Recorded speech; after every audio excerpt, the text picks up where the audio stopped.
એનો અર્થ જ એ કે આમ આદમી પાર્ટી પાસે વિસાવદરની સીટ પર કોઈ મુદ્દો નથી કે જેથી એ ચૂંટણી જીતી શકે.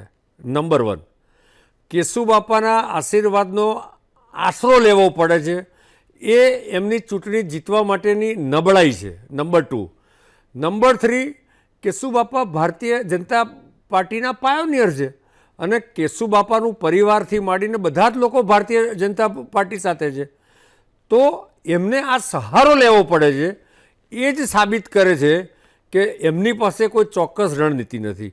નંબર 5, જે રીતે કેજરીવાલ એન્ડ પાર્ટી દિલ્હી હોય, હરિયાણા હોય, યુપી હોય કે ગુજરાત હોય, જે પ્રકારે એ બિનજરૂરી વિષયો ઊભા કરીને, તમને યાદ હોય તો અહીંયા એકવાર પોતે જ પોતાની ગાડી ઉપર પથ્થરમારો કરાયો અને એક સહાનુભૂતિ, એટલે સહાનુભૂતિના આધાર પર પોતે હંમેશા ચૂંટણી જીતવા માટે આમ આદમી પ્રયત્ન કરતી હોય છે.